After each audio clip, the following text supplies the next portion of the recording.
Observations with Robert, Meyer, Burnett.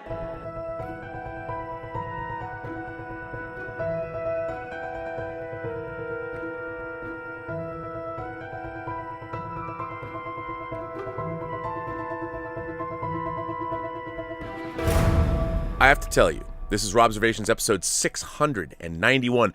There has been a lot of upheaval in the last week in the business of entertainment. I think Hollywood's a little shook this week with the revelations of Warner Media and Discovery joining up.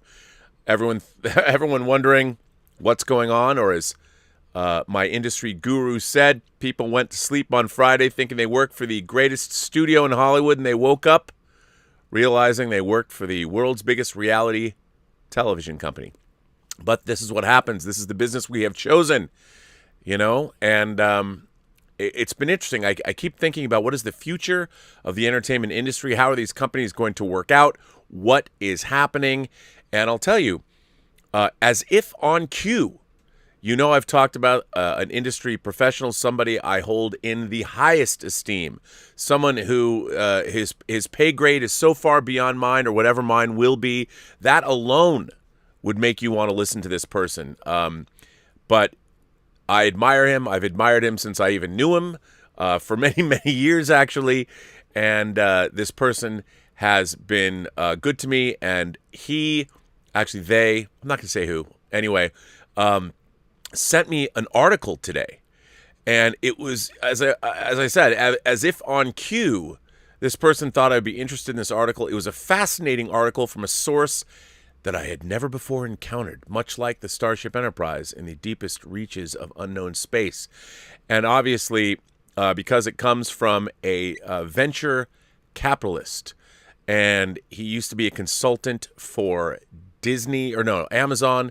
He has his own blog. You can follow him on Twitter. His name is Matthew Ball, and I believe you can follow him on Twitter at Ball Matthew, BALLMATT, two T's, TTHEW. And I was so fascinated by this article when I read it. I'm like, oh, this is going to be the story I need to cover today on the show, because it's anything, as everyone knows who watches me for any length of time, I consider myself, amateurish, a student of the business of Hollywood. While I, of course, have never been a great, if you looked at my career, you would say, well, Rob, for all that you study the business, you certainly haven't been a very canny navigator of that business. Well, I would like to say I've tried, but I've also, I've been balancing professionalism with fanboy nerding out. So it's tough. It's a tough place to exist in. But I've still had some success. We've got Dota Dragon's Blood is on Netflix right now, that I was the animatic editor on. And, Tango Shalom.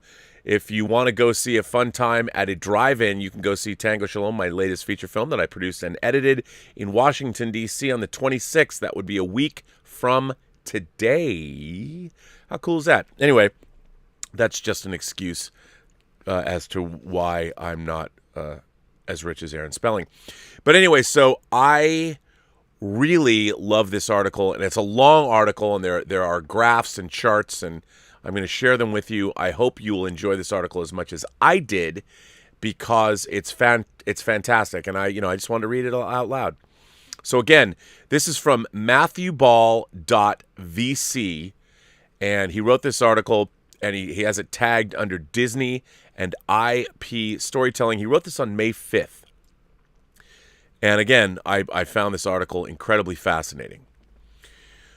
What is, and this is, of course, before everything that happened with Amazon potentially buying MGM, and also before the announcement of Discovery and Warner Media, although I would expect that this gentleman probably knew something about that before it happened. Anyway, here we go. Let's jump into this.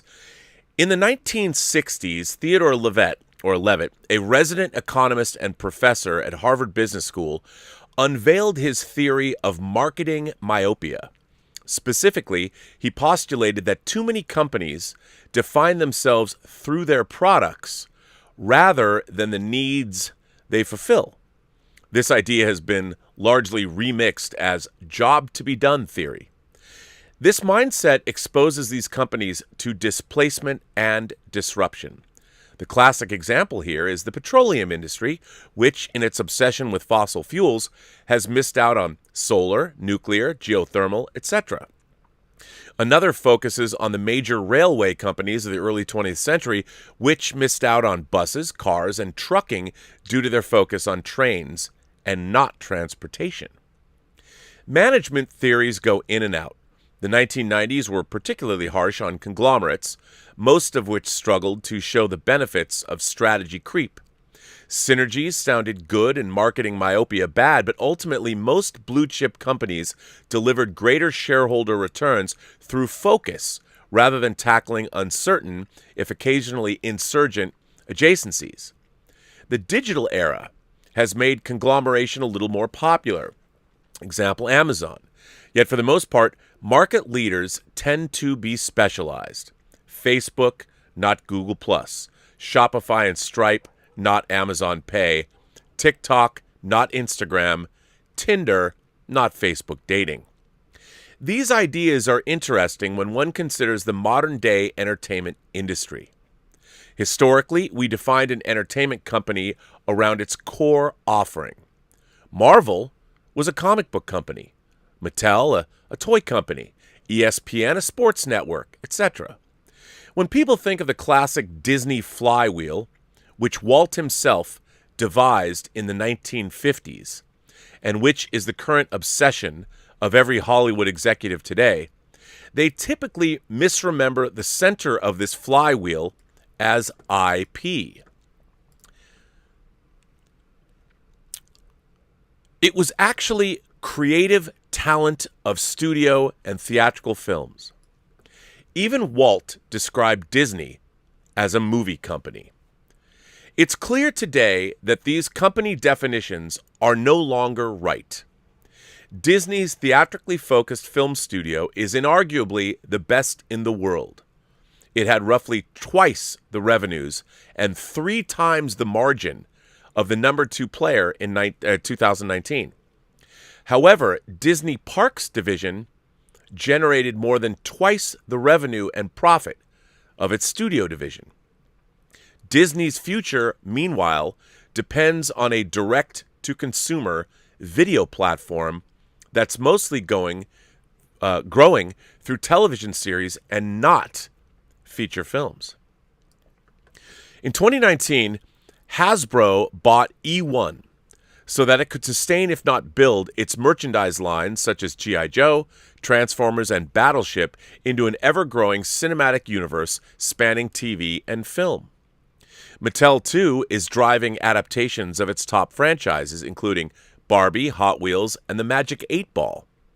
Most major sports leagues now see NFTs and sports betting as the key to growth, while casinos are building out and acquiring lifestyle content publishing businesses. Marvel and DC haven't been comic book first companies for nearly 30 years. Which is kind of a bummer, to be honest. And after years of dodging the question, is Netflix a tech or a media company? Netflix founder and co-CEO Reed Hastings recently declared, "We're really an entertainment company." So, what is that? And why does it matter? And what is the takeaway? At its core, an entertainment business does only 3 things: create and tell stories, build love for those stories, and monetize that love. A good way to learn about this is through Disney. Disney leads because it's best at 1, 2, 3, which is creating and telling stories, building love for those stories, and monetize that love. Sure, Disney owns many of the best stories, but it's also the best at telling them, too. Disney's Marvel Cinematic Universe consistently outperforms the Marvel films of the 21st Century Fox and Sony, as well as comic book films of Warner Bros. DC. Back in 2016, Sony's film chief said, "We have deferred the creative lead on Spider-Man to Disney because they know what they're doing." George Lucas, who had spent decades claiming he would never sell Star Wars, has said he chose to sell Lucasfilm to Disney based on its treatment and success with Marvel. To point, Lucas solicited no other bidders for the company, and Fox, which had distributed the Star Wars franchise for 35 years, didn't even know his company was for sale. Although many argue Disney has all the IP, the fan response to Disney's Marvel films versus those of Sony and Fox is in stark contrast, as is the fact that millions of fans are happy Disney finally has the Fantastic Four and the X-Men, so they can do it right.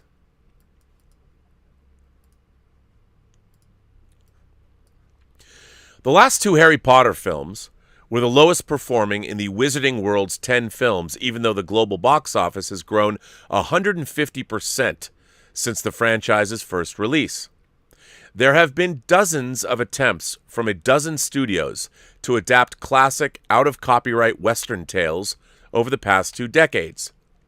Tarzan, 2 Robin Hoods, 2 King Arthurs, 3 Draculas, 2 Little Red Riding Hoods, 3 Snow Whites, a half-dozen Greco and Egyptian epics, 2 Jungle Books, 2 Hercules, a Dr. Jekyll and Mr. Hyde.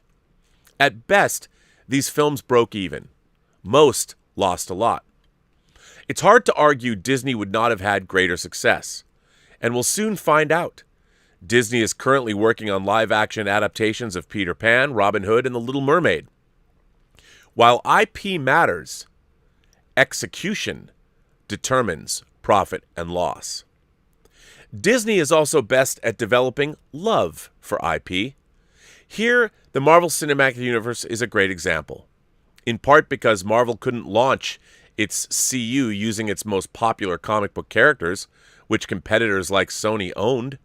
The first few films were relatively modest performers, yet as brand equity was built, average performance soared even as output nearly tripled.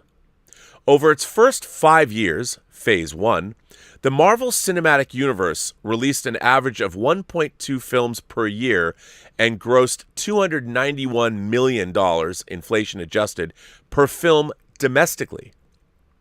Since 2016, Phase 3, the MCU has released 2.75 films per year and has averaged $450 million per film. To date, the MCU has released a total of 12 sequels.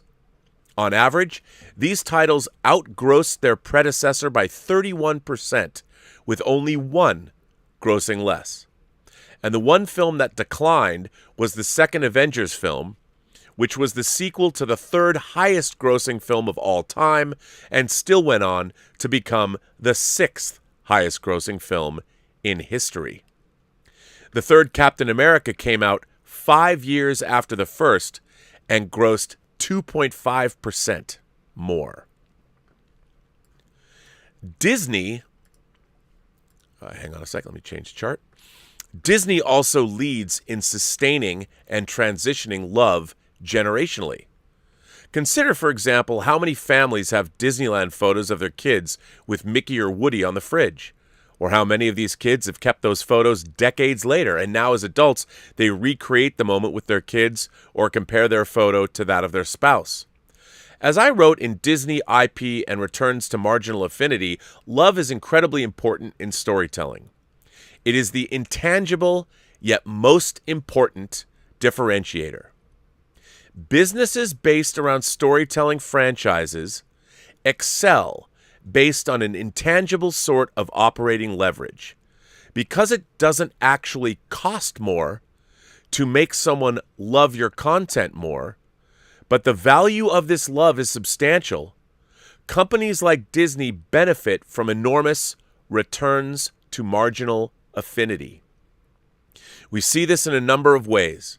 For example, the correlation between a film's cinema score and its box office haul, again, note Disney's cinema score comps from earlier, or ability to leverage a fan's love for the MCU to launch new blockbuster franchises such as Guardians of the Galaxy and Black Panther. The degree to which a fan loves a franchise also informs the success of windowing. Do we go to a movie in a theater or wait until it hits home video? And for home video, do we buy, rent, or wait until it's free on Netflix? ARPU diminishes precipitously the deeper into the window the viewership occurs. The value of affinity is even stronger when applied to media products with scarcity. There's no real cap on movie tickets or TV viewers, but else addresses are finite and theme park attendance is controlled. As a result, marginal affinity can drive substantial pricing power. Those who need to go to Disneyland aren't very price sensitive, nor are parents whose daughter needs an Elsa dress.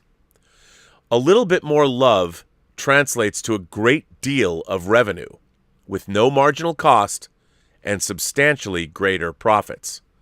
And of course, few people consume, let alone create, memes, GIFs, fan edits, fan fiction, and theories for franchises that neither they nor anyone else loves. And these behaviors are powerful marketing and content machines. They even led to a movie being remade. Disney also has the greatest ability to monetize its love, too. Theme parks and cruises, ice shows, Broadway, retail stores, merchandise, TV, and more. No other media company has more opportunities to collect on love. In fact, theme parks are probably the world's first hyper-optimized microtransaction game. Jungle Cruise photo here, Mickey cupcake there, click to buy a fast pass, try on an average Avengers Academy t-shirt inside, etc. Of course, it is possible to love DC or Transformers as much as, if not more than Marvel, even though these franchises have fewer opportunities and mediums to build fan love. However, the owners of these franchises still can't monetize this love to an equivalent degree. It's equally important to note where Disney doesn't really monetize. While the House of Mouse arguably operates the world's greatest consumer products licensing division, it's relatively modest financially. Only 10% of Disney's consolidated profits come from the division. This is because Disney doesn't actually collect most of the profits from its consumer products. Instead, those that design, manufacture, and sell these products do.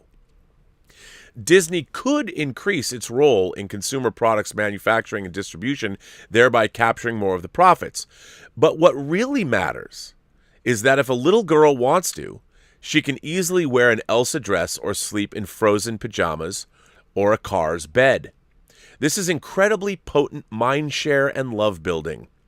It also requires very little storytelling and is brutally hard for a single company to cover. Some people want modernist Star Wars rugs, while others want to express their love for Mickey Mouse through their love for the New England Patriots. As such, Disney hires a third party to manage production and distribution, and compensates them by handing over most of the profit from the sale of associated apparel and merchandise. Disney then monetizes this love in other, more lucrative areas. Go figure. This is something I had no idea of. The $10 licensing revenue from a lightsaber is insignificant in comparison to the value of a little boy spending dozens of hours imagining they're a Jedi Knight. In theory, every story should build love. However, it isn't actually a required process, at least in the short term. And again, Disney is a lesson. The Walt Disney Company's direct-to-video strategy of the 1990s era was enormously successful from a monetization basis. And of course, Aladdin 2, Aladdin 3, Lion King 2, Lion King 1.5, Bambi 2, 100 Dalmatians 2, Patch's London Adventure, The Little Mermaid 2, Return to the Sea, were stories. At the same time, they were arguably love withdrawals and not deposits. We can tell this in the fact that 15 to 25 years later, many hold affections for Aladdin, Lion King, Bambi, and 101 Dalmatians, but few even recall, let alone love, the stories of their sequels. Disney's direct-to-video strategy did more than ignore audience love. It also ended the Disney Renaissance and eventually gutted Disney's animation studios. By the 2000s, the group's theatrical sales and critical reviews had plummeted. A few films bombed outright, like Atlantis. What's more, 15 years of lowered standards had sucked out DAS's creative strategy, that's Disney Animation Studios, led many of its top animators and writers to leave, and resulted in Disney missing the rise of computer animation, even though it had pioneered many of the most important advances in 20th century animation. Upstarts such as Pixar and DreamWorks Animation were routinely breaking Disney's long-running records. 6 months after he became CEO, Bob Iger bought Pixar and handed Disney Animation over to Pixar's leadership. Pixar would fix storytelling, which would lead to love, which returned Disney Animation Studios to monetization. In many ways, the Hollywood enthusiasm for IP-based money pump mobile games represents the same strategy, all about number 3 with almost none of number 1 and a general indifference to number 2. We can also contrast the Marvel Cinematic Universe, which has excelled with 1, 2, and 3, with franchises that tried for all 3 but only managed the bookends. In 2016, for example, DC spoke about the irrelevance of critical reviews and exit polling after Batman v Superman, 27% on Rotten Tomatoes and a B Cinema score, and Suicide Squad, a barely known franchise in the DC universe that also earned a 27% Rotten Tomatoes score and a B Cinema score, opened to massive $166 million and $134 million grosses. 2 years later, DC's signature film, Justice League, with a 40% score and a B-plus average, cratered with a $93 million opening despite starring the 3 most popular DC characters. Marvel's subsequent Avengers films grossed more in its opening weekend than Justice League did in its lifetime, as did Black Panther, who was largely unknown before his film debut. It's notable that across 23 films, the MCU has only 1 B-level cinema score. The DCEU collected 2 by its 3rd film, even though the average box office haul for these films was higher thanks to the comparative strength of the characters.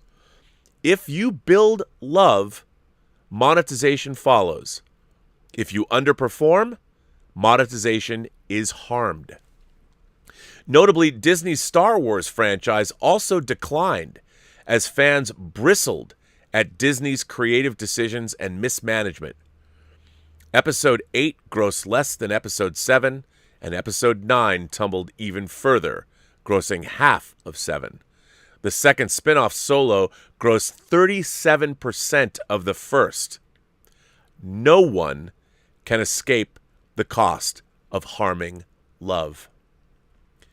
It should be clear at this point that I think the most important thing in entertainment is the ability to build love. Anyone can tell a story. Fewer, but still many, can tell a story well. And when stories are told, they typically generate revenue. However, profits, and especially great profits, come from love. The MCU is so successful not just because its story is better told than peers, but because they better convert to love. This love is easily seen through a ticket sale or to a costume purchase of Captain America. Man, do I love this. And I bet you can see where I'm going with this one. However, it's most valuable when transferred to those who appear alongside Captain America, such as the Falcon or Wanda Maximoff. Similarly, love is the great cure-all. It doesn't matter that Batman and Robin was terrible, or whether the Star Wars sequel trilogy betrayed you in one entry or another. Odds are that you root for a great adaptation of these stories. And thus, While a creative miss might harm a given entry's P&L, these franchises can quickly rebound through execution, as The Mandalorian has proven. This is also why we see nonlinear returns to the most loved stories versus just popular ones. Star Wars versus Terminator or Power Rangers. The evolution of Disney's IP strategy under Bob Iger is similarly instructive. The first half of Iger's tenure focuses not just on tentpoles like Toy Story, Cars, and Marvel, but also producing new blockbuster franchises or renewing IP that had been dormant for decades or longer. This included Tron Legacy, Tomorrowland, John Carter, Lone Ranger, Oz, and Oz the Great and Powerful. These titles were infamous box office bombs at their worst and barely profitable at best. This in turn led Disney to refocus on expanding and developing franchises that had already had substantial level of love rather than just awareness. Note too that after decanonizing the Star Wars expanded universe, Disney is now recanonizing much of it. If you believe that the media industry has, until recently, deeply undervalued IP, then the valuations for beloved IP represent utter market failure. It is also here where Disney Plus is so important.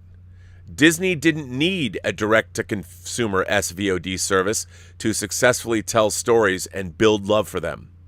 It has always been disintermediated and thrived all the same. Disney also didn't need a direct-to-consumer SVOD to collect billions in SVOD profits.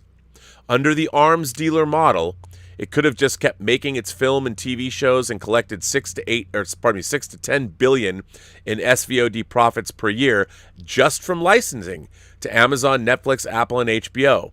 No risk, no investment, no payback period. Disney Plus offers important comparative advantages to this easy money. By bringing all of its franchises and titles together into a single platform, Disney can better tell its stories and build love. Imagine how much harder it would be to build out the Star Wars and Marvel Cinematic Universe if their interconnected stories and films were split across multiple streaming services, each with their own release schedule. And even if everything Star Wars was sold to Amazon, Prime Video isn't made for Star Wars nor Disney. In addition, Disney Plus is the one place where Disney knows each of its consumers which specific titles and heroes they like most, and helps the company to understand what else they buy across its ecosystem. Totes, vacations, toys. In time, Disney Plus will come to offer all of these other products, from comics to resort passes too. All of this helps Disney improve love monetization. This can seem like an essay focused on Disney, not storytelling, nor Theodore Levitt. But if you accept that an entertainment company is about love building, that means every entertainment company must be in a process of constant change, from where it tells stories to where you build love and to how it monetizes. There was a time in which oral culture reigned supreme, which was eventually supplanted by the stage play, which dominated the middle of the second millennium. Later on, the most popular stories of the world were text-based, from Lord of the Rings to the Chronicles of Narnia, then in radio, through Gunsmoke and the Lone Ranger, then in films such as Star Wars, Titanic, and The Matrix. Eventually, TV became the best medium for love building and incubation. It's unlikely that Game of Thrones could have found an economical audience through theatrical films. So too The Walking Dead. Collectively, these series were the most popular scripted shows in the United States for close to a decade. Similarly, TV is now being used to rehabilitate hydroplane franchises like Star Wars, or enrich lesser-known characters such as the stars of WandaVision or Miss Marvel. Many of these video-centric franchises originated in other mediums, however. Their popularity influence peaked through film and TV. Music is another fascinating example. The entire industry used to tell stories through the album format, build love primarily through the album, and monetize through it too. But over time, the concert experience and art form improved substantially, while the barriers to music creation fell precipitously. As a result, live music became the key to any album's story, one of the most important channels for love building, and the most remunerative one, too. For many artists, music isn't even the core of their monetization strategy, just the place in which their brand story is told and where love is instilled. Kanye, Rihanna, Jay-Z have all made far more money outside of music than in it, much like celebrity athletes such as Ronaldo or David Beckham. Investor Chris Dixon recently argued that music-related NFTs are so powerful because they allow musical artists to, for the first time in the digital era, sell a new thing rather than just the old thing, a song, in a new way. Then there's the enormity of Travis Scott's Fortnite concert. Nearly 30 million people spent 9 minutes fully immersed in his music. This included diehard and casual fans, non-fans, and people who didn't even know he existed.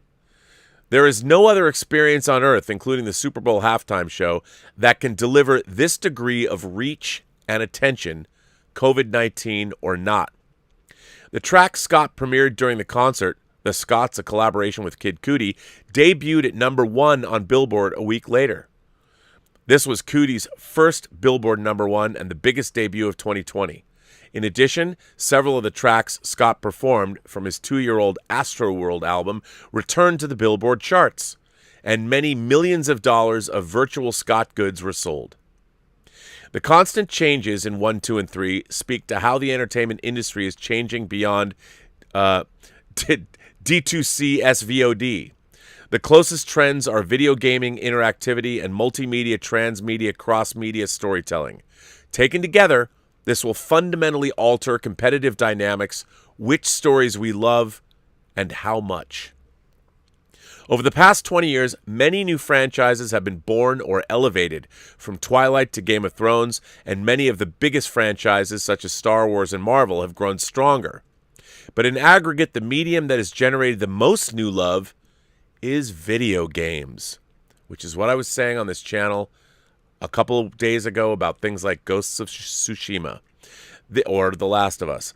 This explains why, after spending 2 decades trying to create whole-cloth new IP or to modernize old European IP via film TV, Hollywood is now rushing to adapt titles like Halo, Super Mario, Diablo, Sonic, The Legend of Zelda, The Last of Us, BioShock, Metal Gear Solid, Fallout, Pokemon, and more. These titles have now collected multiple generations of fans, love building, and benefited from several reboots and technical advancements that have substantially grown its storytelling sophistication. We can tell how powerful gaming's love building advantages, i.e. immersion, agency, interactivity, are because most would argue that the storytelling remains much weaker on average. Consider the fact that we laugh more in a movie theater than we're watching a movie at home, and more at home with a partner beside us than alone. Gaming is increasingly a medium that's optimized around the very elements that explain this dynamic, the potency of social, collective storytelling experiences. And crucially, game publishers aren't licensing their IP for adaptation to film and TV to monetize, but to instead grow love for their content through new types of stories. I can say that's true because I worked on Dota, which is, of course, Valve's game, Dota 2. Microsoft, which has 1.9 trillion market cap, doesn't need a few million from a 30 billion Viacom CBS for the rights to a Halo TV series due on Paramount Plus this year, nor is this fee going to exceed annual profits from the Halo game. There is no better evidence that power dynamics have changed from linear video to video gaming. Game publishers are effectively paying Hollywood, via the majority of profits from adaptation, for building love and fans for their franchises. These are the stories of tomorrow. Just as gaming seeks Hollywood to adapt their stories in order to build love, Hollywood seeks out gaming to adapt theirs. But in this latter case, Hollywood faces existential threats. 5 years ago, EA had only one Star Wars title. Now it has a multiplayer action title, Star Wars Battlefront 2, a single-player adventure franchise, Star Wars Jedi Fallen Order, and a multiplayer space combat title, Squadrons. A free-to-play mobile collectibles RPG game, Star Wars Galaxy of Heroes, one MMO, Star Wars The Old Republic, and is reportedly working on a sequel to its best-selling MMO series, The Knights of the Old Republic, as well as remakes of the first two titles. More broadly, several of the best stories told in the Star Wars universe since 1983's The Return of the Jedi have been told in games, not film. Not all were made by EA, though several were. In 2020, fans spent more time with the Avengers in Fortnite than Avengers Endgame. These experiences offer far more immersion, far more easily, and to far more people than Disney parks, consumer products, or SVOD can. It also made many characters, such as Doctor Doom and She-Hulk, familiar to and popular with audiences for the first time in decades. In many respects, this is good for Disney. More stories, more love, more monetization. At the same time, EA has been responsible for an ever-growing share of Star Wars stories. Number 1, love building. Number 2, and profits. Number 3. EA owns the customer relationship and data, too. And it is, of course, building its own direct-to-consumer media platform and storytelling ecosystem. Lucasfilm's Games' recent decision to diversify its Star Wars licenses to other publishers, such as Ubisoft, moderates the extent to which Disney's Star Wars franchise will build up any one gaming ecosystem. But it does not build up Disney's ability to meet consumers in the category telling the most inventive stories, generating the most new love, and that is rapidly becoming the best monetizing entertainment category globally. And unlike in streaming video, there's no quick way to catch up. Disney can't just buy a back-end game service provider, reclaim the back catalog of Disney-based games, and become a leader. Producing games and live operating them is a fundamentally different skill set than figuring out how to stream linear content over the internet. And Disney does not own or ever get back the library of Star Wars or Marvel games that have been made over the years, nor is there demand to replay them similar to that of the Disney vault of films. In contrast to licensing Captain America for Mattel for a plastic shield, or to Mattel, video gaming is more narrative, more important, and differentiated. This is not an area where a media company can just pick to enhance love. It must own it, the story, and the fullest dollar. You also can't learn how to tell a great gaming story or make a great video game through licensing and without any real access to player data. Furthermore, publishers typically do not assign their top creatives or concepts to licensed titles, which makes sense. Publishers maximize their returns by focusing on properties they own, royalty-free, and in perpetuity. This model can also suffer from the principal-agent problem.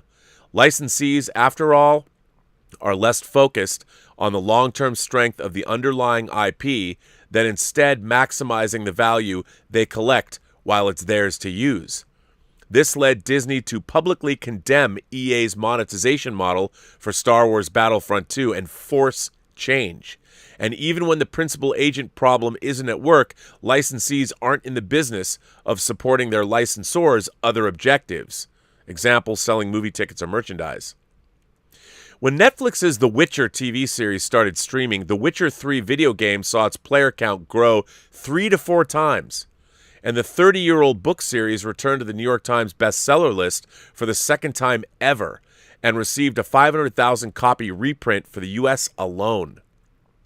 George R.R. Martin's A Song of Fire and Ice series had sold roughly 15 million copies over its first 15 years. In the decade following the premiere of Game of Thrones, some 90 million more copies were shipped. These are not examples of transmedia storytelling. They do, however, speak to the growing desire to keep experiencing a story world even to the point of duplication. And with Star Wars, Marvel, and DC uniting their film, TV, and comics universes, while Fortnite expands into comics, it's clear the next phase of storytelling will extend into gaming. The rise of virtual production and real-time rendering via game engines will supercharge this trend. Suddenly, a physical studio backlot and digital backlot will merge to become truly virtual, with asset shares across all mediums. I can't stress enough how important that is. There aren't many companies that can pull this off. It requires unique IP, diverse capabilities, plus unprecedented coordination across every business unit and creative. No one has this in place today, and the hands are fairly distinct. The major tech companies, such as Amazon, Google, and Apple, are bad at IP. Hi there. I'm still going. It's almost done. I'm sorry. Games or video, if not all three. Actually, let me start that again. The major tech companies, such as Amazon, Google, and Apple, are bad at IP. Games or video, if not all three. Disney excels at IP universes and is building up expertise in filmed TV transmedia, but it has no interactive assets. At the same time, this could change quickly via acquisition, and the applicability of theme park expertise should not be overlooked. Warner Brothers is unique in that it excels in gaming, film, and TV, and has its own direct-to-consumer platform. However, it is comparatively earlier in cinematic universe building and social world-based gaming.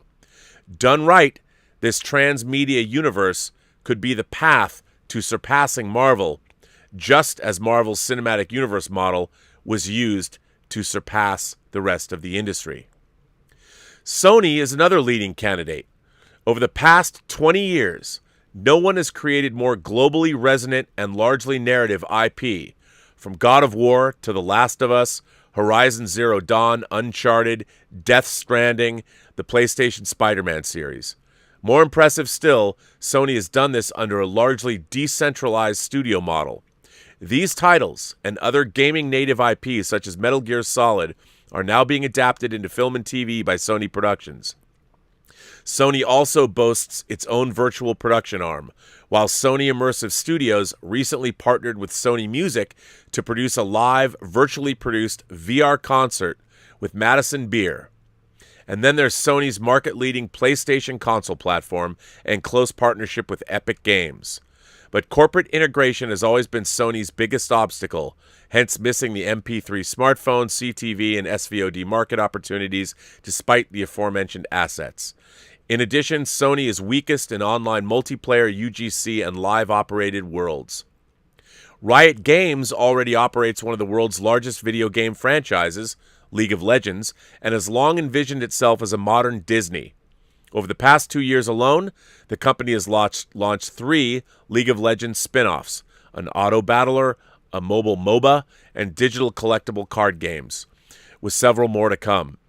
This year will also see the release of Arcane, a League of Legends anime series that was mostly developed in-house at Riot and will be the most expensive animated series in history, by multiples per reporters.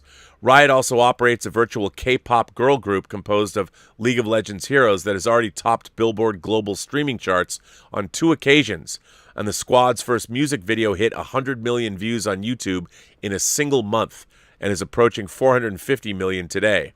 Last fall, the company hired its first ever chief marketing officer. Nintendo is another fascinating example, as I wrote in detail last year. The company spent the late 1980s and early 1990s looking to extend its IP through third parties. However, this led to a string of creative, commercial, and reputations disappointments, including the lackluster The Super Mario Bros. Super Show, infamous Super Mario Bros. Movie, and even worse series of Legends of Zelda games made by Philips for its CDI console. This led the already conservative Nintendo to drastically reduce all licensing activities for close decades. Nintendo owns less than a third of and does not creatively manage the Pokemon Company, which does have a large-scale consumer products and animation business. But by the mid-2010s, Nintendo began to rapidly open back up. The company struck deals with NBC Universal to develop several themed lands for its parks, then for its Illumination Entertainment division, which Minions and Secret Life of Pets, to produce the first Nintendo movie in more than 30 years, Super Mario. The first in a series of digitally enabled Lego kits also shipped last year, as did an AR mobile game made in partnership with mid-range startups Valen Studios. Nintendo's evolution speaks to the nearly universal mindset shift in the gaming industry. The potential licensing fee from a TV adaptation or profit sharing from a theatrical adaptation is tiny compared to the potential of a wholly owned hit game. In addition, a failed adaptation can do enormous harm to love, i.e. players can end up disappointed, if not embarrassed. But today, there is no fan top of funnel as wide as a hit film or a TV series. Still, Nintendo's licensing requirements and strategy is worth emphasis. Specifically, the company mandates that there are to be no story deviations, characters, or attributes that might, quote, limit future game development. This is an incredibly broad constraint that doubtlessly limits the stories that can be told and the profits collected. But for Nintendo, everything that isn't a game is intended to build love among current players to generate new ones. Furthermore, Nintendo is uniquely disinterested in profit maximization. Instead, it is obsessed with telling only the best possible stories. Why does this matter? Entertainment companies today don't make movies or TV shows. They don't even mainly tell stories. They manage the properties of those stories in such a way to create and sustain deep affinity, build love. This is a very different rubric than the media industry is used to. It also suggests that many low-margin businesses, products, or titles create more value than an income statement might realize. Fucking men. Think about the correlation between the pajamas you wore growing up and the adaptations films you deeply want to succeed versus those you're largely indifferent to. It's doubtlessly true that the comics divisions of Warner Brothers, DC, and Disney's Marvel deliver minimal revenues and dilutive margins. But comics remain a low-cost channel for story and love building. Notably, almost all of the Marvel Cinematic Universe's forthcoming series are from the last and largely unknown decade of comics. It doesn't matter to Maestro Kevin Feige that his films have eclipsed not just the comics by several literal orders of magnitude, nor even all of film history. These comics are where new stories are created, discovered, and refined. The now globally famous character of Miles Morales first appeared in 2011. Miss Marvel, who has her own MCU TV series this year, comes from 2013. Riri Williams, who will take up Iron Man's mantle in her own MCU TV series, first appeared less than 5 years ago. This trend also means that Hollywood needs to solve its video game problem. The category simply matters too much to audiences. It is also becoming more social, immersive, and narratively rich each day. Consider the evolution of TV video versus games over the past 15 years. The MCU films and series of 2021 are more interconnected, complex, and visually impressive than 2008's Iron Man, but they're still rather similar. Games, meanwhile, have been entirely reinvented for live service, social multiplayer, and UGC. Now we're only a few years from the point in which millions will come home to join a live event with a real-time motion capture hero like Tony Stark, who will likely not be performed by Robert Downey Jr., even though it will look like him, alongside their friends. Not long after, these will be integrated into the weekly release schedule TV series, thereby enabling the audience to help the heroes as they watch them. This also connects to Disney's greatest love advantage, its theme parks. For all the success of Disney Plus, the strongest, most profitable, most defensible part of Disney's business is its capex-heavy physical theme parks. As I wrote in Digital Theme Park Platforms, the most important media business of the future, there is no simple way to quantify how important this business unit is to Disney. The financial role is obvious, but there is nothing that can compare to the impact of a child being hugged by her heroes. The ability to enjoy your favorite IP as you is unique and lasts a lifetime. hence the rise of cosplay, I'd say. The problem with Disney parks, however, is that they can only ever reach a tiny portion of Disney's fans, and rarely its lower income and foreign fans, and it takes tens of billions of dollars and close to a decade to reach more, which is why most of Disney's competitors lack parks despite the importance and profitability. Digital theme parks, however, are always open everywhere, full of your friends, and impervious to COVID. They also boast an even larger, i.e. infinite number of attractions and rides, none of which need to be bound by the laws of physics or the need for physical safety, and all of which can be rapidly updated and personalized. These digital parks also allow for much greater self-expression, example, avatars or skins, and soon every fan will be able to receive a hug from the actual Iron Man. This isn't to say an IP holder needs to own a gaming studio per se.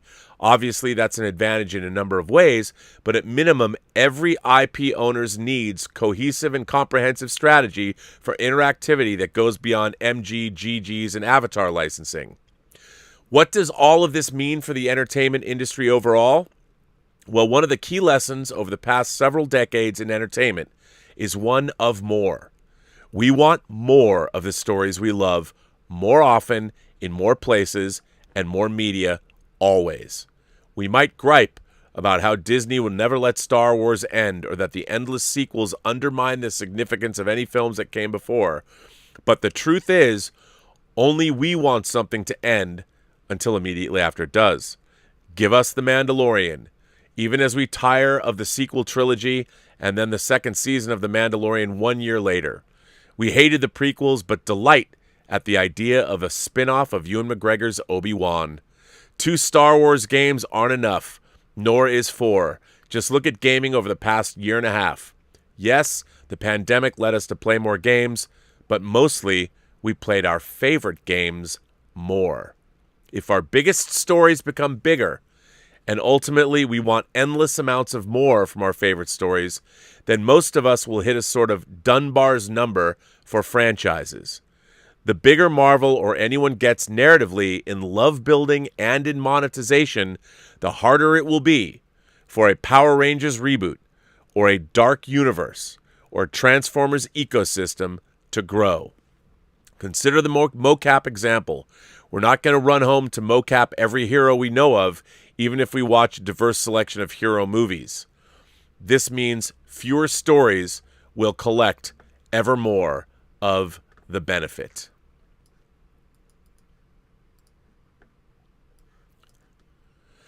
There used to be a fight to be one of the winning comic books, video games, or film franchises. This meant that there was room for many winners and that the reach of any winner was limited. Soon, it will be a fight for dominance between all franchises and across all mediums. The major stories will expand into all categories, from film to TV to podcasts, and be envisioned as interactive experiences. And as long as they continue to offer more, there's little reason for a fan to look and invest elsewhere. This doesn't mean smaller stories won't exist, be consumed, or be popular, but they're likely to be snacks and sides, just like non-franchise films are at the box office today. It's also likely that we'll continue to see new franchises emerge and old ones fade. However, the IP business is fueled by love and monetization feedback loops. Those who do it best and most will win, and the threshold is going up. Now, I know that was a long one. There's probably like 6 of you left watching the stream. But I thought that this was probably the best explanation of the entertainment business and where we're at in terms of IP than anything I've ever read.